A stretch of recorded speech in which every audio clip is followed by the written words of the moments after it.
Linda, NIM 195/2011. Di sini, saya akan memaparkan materi mengenai teks prosedur. Yuk, simak penjelasannya.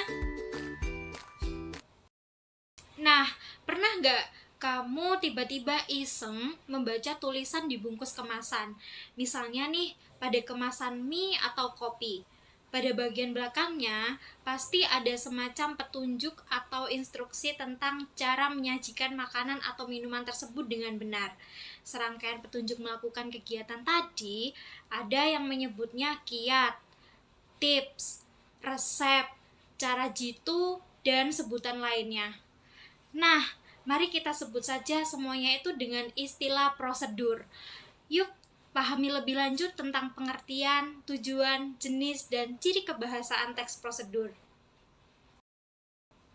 Teks prosedur adalah langkah-langkah suatu aktivitas atau kegiatan untuk menyelesaikan suatu pekerjaan. Teks prosedur memiliki tujuan dan dapat dicapai oleh pembaca apabila mengikuti petunjuk atau arahan yang diberikan.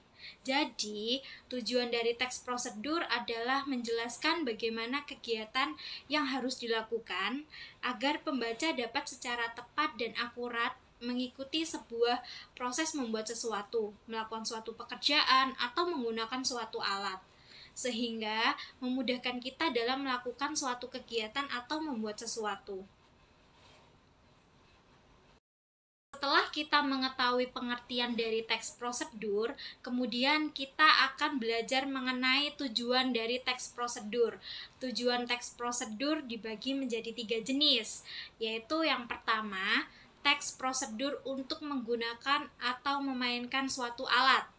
Contohnya seperti cara bermain angklung. Kemudian yang kedua, ada teks prosedur untuk memandu cara membuat.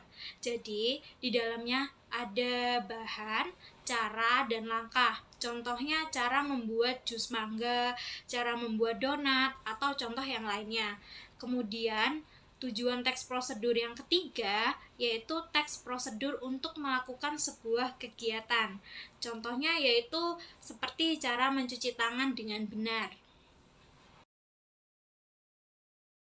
Selanjutnya yaitu mengenai ciri teks prosedur.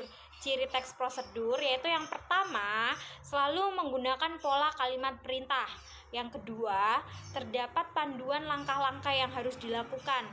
Yang ketiga, menggunakan konjungsi. Keempat, terdapat aturan dalam hal bahan atau kegiatan yang dilakukan. Yang kelima, menggunakan kata keterangan untuk menyatakan rincian waktu, tempat, dan cara yang akurat. Yang keenam, yaitu terdapat isi kegiatan yang dilakukan secara urut. Jika tidak urut, itu disebut dengan tips. Untuk menyusun sebuah teks prosedur, diperlukan kaidah kebahasaan yang tepat agar sesuai dengan fungsinya. Berikut adalah ciri kebahasaan yang umum digunakan dalam penulisan teks prosedur. Yang pertama, menggunakan kalimat perintah.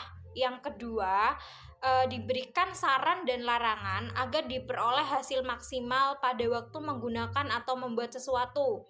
Misalnya nih, pada contoh teks prosedur ini yaitu letakkan donat secara berjajar di loyang dan berikan jarak supaya lebih mengembang.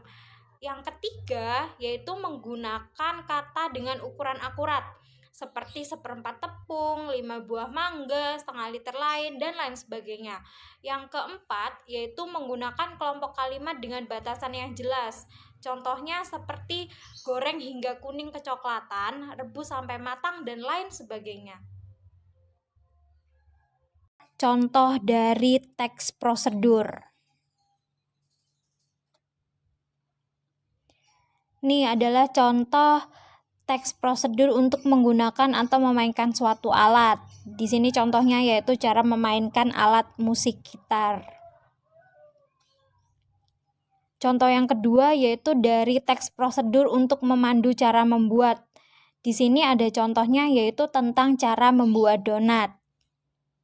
Tidak lupa juga bahan dan langkah-langkahnya. Dan yang ketiga yaitu contoh teks prosedur untuk melakukan sebuah kegiatan. Ini contohnya yaitu cara melakukan gerakan tari tortor.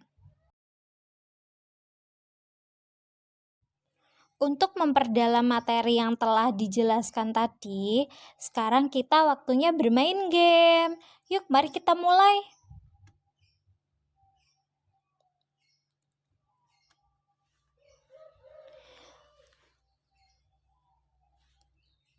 Nah, untuk pertanyaan yang pertama, yaitu teks yang berisi langkah-langkah yang sistematis yang sesuai dengan aturan untuk mencapai suatu tujuan disebut dengan teks. A. Teks narasi, B. Teks prosedur, C. Teks eksplanasi, atau D. Teks deskripsi. Jawaban mana ya yang benar? Jawaban yang benar yaitu teks prosedur.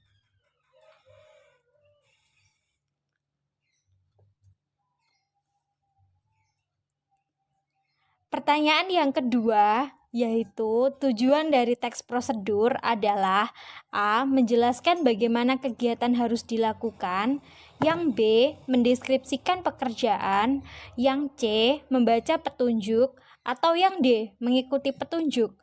Apa ya jawabannya? Jawaban yang benar yaitu A. Menjelaskan bagaimana kegiatan harus dilakukan.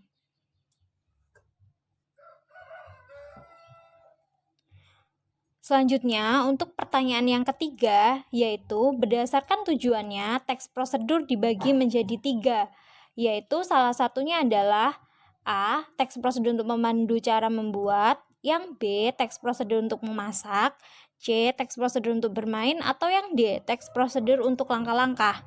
Jawaban yang benar yaitu A. Teks prosedur untuk memandu cara membuat.